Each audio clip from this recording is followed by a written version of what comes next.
Hoje eu tô aqui para contar a minha história de vida e o meu depoimento real, para que vocês possam entender a minha paixão por essa carreira, mas também por tudo que movimenta o meu business hoje, junto com o meu marido, que é a Pontoni Financial. Eu sempre gosto de começar por uma das partes mais importantes e talvez mais impactantes que eu tive na minha vida. Muita gente fala que a gente vive a década esplêndida quando a gente está entre os 30 e 40, né? Pois é. Dos meus 30 aos meus 40 anos, eu vivi muita intensidade e eu passei por perdas consideráveis. E aí, razão pela qual, quando eu cheguei aqui nos Estados Unidos, e eu me deparei com uma carreira que eu podia ajudar as pessoas a sair do caos financeiro, que eu podia fazer com que elas tivessem uma perspectiva de vida diferente em relação ao processo de fundação, acumulação e distribuição de renda. E mais que isso, que eu pudesse passar para as pessoas a importância de um seguro de vida com benefício em vida,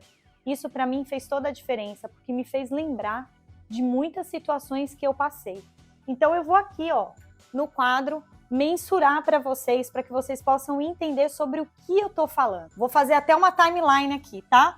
Todo mundo tá comigo? Então vamos começar essa timeline quando eu tinha 29 anos. Aos 29, eu casei com o Lê. Casei com o Lê, o grande amor da minha vida. Foi um período lindo, maravilhoso, eu muito feliz. O nosso casamento, ele foi fantástico. Nós fizemos uma festa para mais de 400 convidados e pagamos 100% out of pocket. Os nossos familiares não contribuíram financeiramente, mas eu e o Leandro, na época, trabalhávamos numa instituição financeira de grande porte no Brasil e, graças a Deus, nós tínhamos uma condição de vida já bacana nessa época. A gente já tinha se formado da nossa primeira pós-graduação, já tinha se formado na faculdade, já tinha comprado nosso primeiro imóvel, nosso primeiro apartamento e no último, na data, né, que a gente entrou na igreja ali no dia 22 de outubro de 2005, nós estávamos quitando a última parcela do cheque, que era a festa. A gente não abriu mão da festa, a gente sempre teve muitos amigos, família dos dois lados muito grande, então a gente fez questão de compartilhar esse momento com o maior número de pessoas possível. E foi uma festa incrível, com banda, com bartender, foi realmente assim o casamento dos sonhos. Eu tive o vestido que eu quis, a igreja decorada do jeito que eu queria, as fotos do jeito que eu sonhei.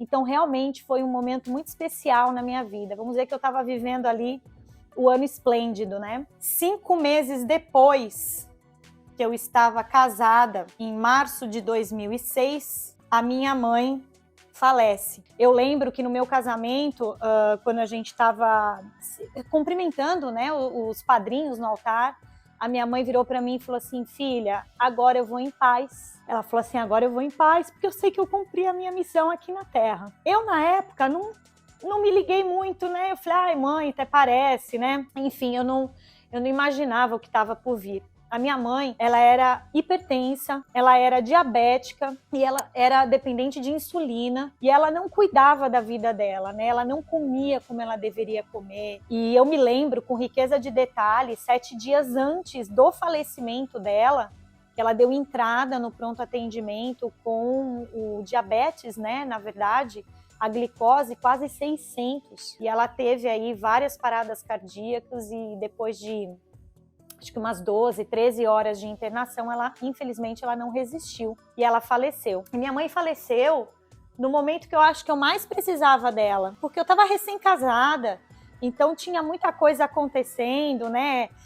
Com quem que eu vou tirar as dúvidas do dia a dia da minha casa, com quem que eu vou tirar as dúvidas do casamento, do matrimônio. Eu perdi a minha referência, mas no falecimento dela foi algo muito importante, assim, que na hora que eu estava no hospital, eu comecei a lembrar com riqueza de detalhes de coisas que ela falava. Sabe aqueles almoços de família? Que ela falava assim: olha, quando eu morrer não me enterra, me crema. Quando eu morrer faz a minha unha, que eu não quero ficar com a unha mal feita e tal. E impressionante, porque a gente estava lá no hospital com os meus irmãos, as minhas tias, a gente tentando ali figure out, tentando entender tudo o que aconteceu. E eu lembrei dessas coisas. E aí nesse momento o Leandro virou pra mim e falou assim: gatinha, faça o que você tiver que fazer.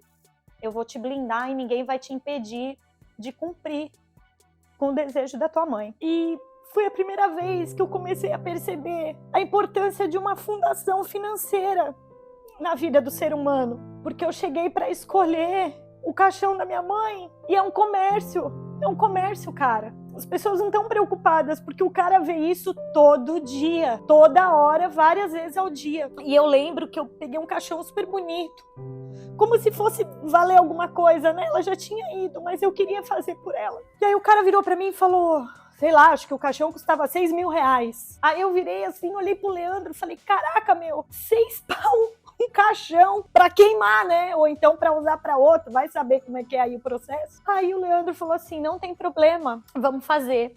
E eu falava assim, caramba, a gente vai tirar essa grana da onde, né? A gente tinha acabado de casar. E aí o Lê falou, não tem problema, a gente vai dar um jeito, mas faça o que você tiver que fazer pra sua mãe.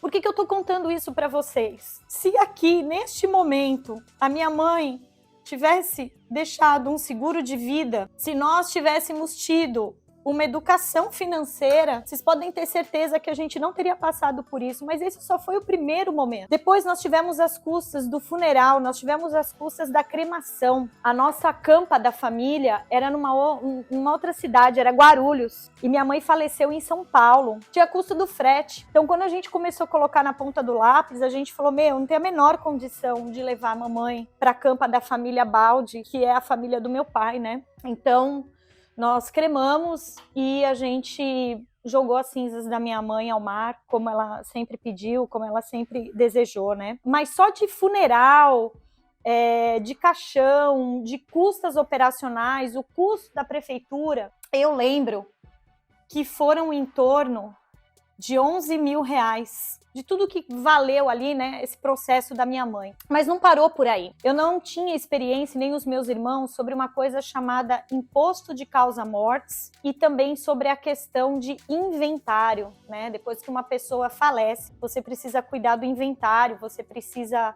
pagar um imposto chamado causa-mortes. Isso tem aqui nos Estados Unidos e tem no Brasil também. E no Brasil, se você não faz em 30 dias o causa-mortes, você paga uma multa. Vocês estão vendo que até agora eu só tô falando de dinheiro até para morrer, até para realizar sonho, a gente precisa disso aqui, ó. Eu só tô contando um dos fatores, tá? Que o seguro de vida é importante, só que o seguro de vida não foi só determinante para essa questão a qual eu não tive, onde a gente teve que desembolsar dinheiro. E aí começa a briga de família, né? Aí começa os irmãos, não, porque eu não tenho, o outro, não, porque eu não vou fazer e tal. E aí eu e o Leandro, beleza, cara, a gente banca, depois a gente vê como que a gente resolve. E depois do falecimento dela, que veio o causa-mortes pra gente poder fazer o inventário, a minha mãe, ela deixou dívida, carnê das Casas Bahia, morta. As Casas Bahia colocou o nome dela no Serasa e no SPC. Enfim, coisas de Brasil. Ela tinha feito uma compra aí, uma aquisição pro meu irmão.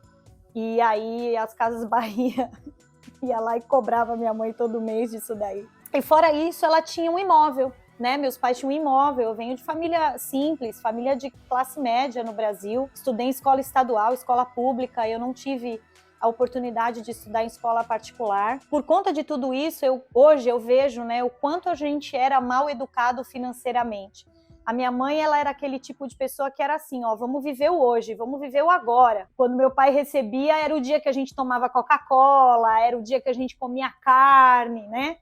E o dia seguinte, como é que ia ser? Minha mãe sempre foi muito de viver o hoje, ela nunca se planejou. Então, quando ela faleceu aqui, aos 75 anos de idade, eu e o Leandro, a gente assumiu aí uma dívida e uma responsabilidade por 7 longos anos. Isso mesmo, o inventário da minha mãe, apenas um imóvel, levaram 7 anos para que tudo assim se concretizasse, se findasse e aí, enfim, a gente fosse receber a nossa herança. Então, essa foi uma parte aí da minha vida. Aos 32 anos, eu engravidei do Ti, nosso primogênito. Eu acho que o Thiago veio para esse resgate aí, né, de suprir a falta da minha mãe. Umas 4 semanas antes, um mês antes dele nascer, eu tive umas dores. E eu não escutava o choro do Ti. O Thiago passou 7 dias na UTI neonatal, sem usar nada.